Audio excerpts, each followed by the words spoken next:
ভাই যে সেরা সে সব জায়গাতেই সেরা আবারও সেটা প্রমাণ করলেন মেগাস্টার শাকিব খান। এখানে একটা নিউজ করা হয়েছে, আপনারা একটু খেয়াল করেন। একাদশ বিপিএল এর দৃষ্টান্ত হলেন শাকিব খান। এই যে বিপিএল এর 11তম আসরে শাকিব খানের ঢাকা ক্যাপিটালস হেরে গিয়েও রীতিমতো প্রশংসা করাচ্ছে। ভাই আপনারা একটু অবাক হচ্ছেন যে হেরে গিয়েও প্রশংসা করাটা কি ব্যাপার। তো এখানে এমন কিছু ঘটনা কিংবা এমন কিছু বলা হয়েছে শাকিব খানের ঢাকা ক্যাপিটালস টিম নিয়ে, যেটা আপনারা শুনলে অবাক হবেন। তো চলুন বিস্তারিত আপনাদের সাথে একটু শেয়ার করি। দেখেন, বিপিএল এ শাকিব খান দল কেনাটা তার কাছে একটা স্বপ্ন ছিল। বিপিএল, শাকিব খানের ঢাকা ক্যাপিটালস, তার রিমার খানল্যান্ড সৌজন্য একসাথে একটি দল কিনেছিল ঢাকা ক্যাপিটালস। আর সেই ঢাকা ক্যাপিটালস রীতিমতো ভক্তদেরকে আনন্দ দিতে পারেনি, দর্শকদের কাছে শুধু প্রত্যাশায় দিয়েছে, কিন্তু প্রত্যাশা পূরণ করতে পারেনি।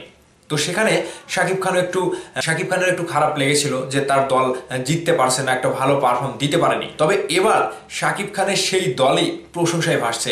শাকিব খান সবাইকে আঙ্গুল দেখিয়ে দিল যে আসলে যদি আপনি ক্রিকেট মাঠে হেরেও যান, কিন্তু আপনার যে বাস্তব জীবনটা কিংবা আপনি ক্রিকেটের সাথে যুক্ত হলেন, কিংবা আপনার কথাবার্তা যদি ঠিক থাকে, কিংবা আপনার দিক নির্দেশনা যদি ঠিক থাকে, আপনি প্রশংসা পাবেন। তো সেই কাজটাই শাকিব খানের ঢাকা ক্যাপিটালস করে দেখিয়েছে। আমরা একটু এই নিউজটি পড়ব, যেখানে বলা হয়েছে একাদশ বিপিএল এর দৃষ্টান্ত হলেন শাকিব খান।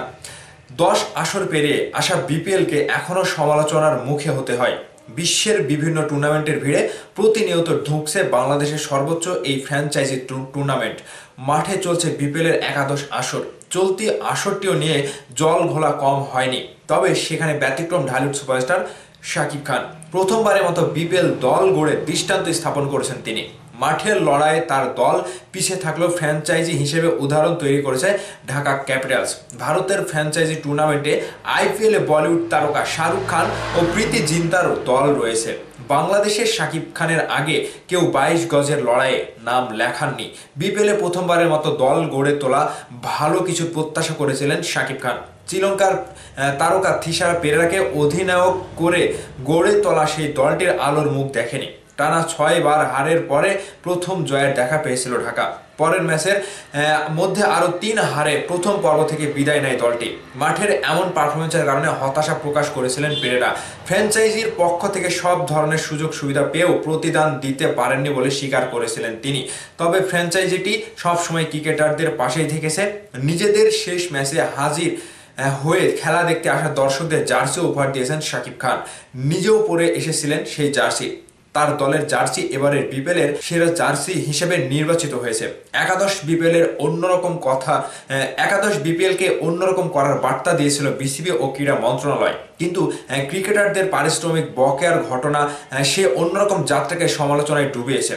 কয়েকটি দল ক্রিকেটারদের পারিশ্রমিক দেওয়া নিয়ে ঝামেলা করেছে। সেখানে ব্যতিক্রম ঢাকা ক্যাপিটালস। চুক্তি অনুযায়ী খেলোয়াড়দের পারিশ্রমিক পরিশোধ করেছে দলটি।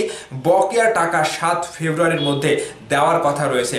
ঢাকার কোনো ক্রিকেটারের পারিশ্রমিক নিয়ে অসন্তোষ প্রকাশ করেননি। এছাড়া মাঠে একের পর এক হারেও ক্রিকেটারদের পাশে থেকেছেন শাকিব খান, থাকাটাই স্বাভাবিক। কিন্তু অন্যরা যেখানে পারিশ্রমিক থেকে শুরু করে বিভিন্ন বিষয় নিয়ে টাল বাহানা করেছে, সেখানে প্রথমবারের মতো দল গড়ে উদাহরণ তৈরি করেছে এই ঢালিউড সুপারস্টার। এবার হতাশ হলেও ভবিষ্যতে বিপিএলে ভালো করার প্রত্যাশা জানিয়েছে মেগাস্টার শাকিব খান। তো আপনারা বুঝতে পারলেন যে হেরে গিয়েও প্রশংসা কুড়ায় কিভাবে।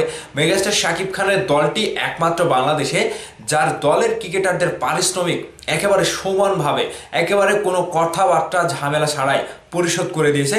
ক্রিকেটাররা কেউ অসন্তোষ প্রকাশ করতে পারেনি। কিন্তু আমি দেখলাম দলের ক্রিকেটারদের টাকা নিয়ে, তাদের পারিশ্রমিক নিয়ে অনেক দলে কিন্তু তাল বানা শুরু করেছে, এমনকি তাদের টাকা মেরে দিয়েছে, তাদের টাকা দেয়নি, পারিশ্রমিক পরিশোধ করতে পারেনি। তো সেই জায়গা থেকে মেগাস্টার শাকিব খান কিন্তু একেবারে দৃষ্টিনন্দন একটা স্থাপন করেছে যে তার দলে যারা ছিল তাদের কাউকে তিনি পারিশ্রমিক নিয়ে কোনো ঝামেলায় ফেলেননি, কিংবা পুরোপুরি পারিশ্রমিক দিয়েই কিন্তু তাদের সাথে আবারও 7 তারিখের মধ্যেই তাদেরকে পারিশ্রমিক পরিশোধ করার কথা রয়েছে।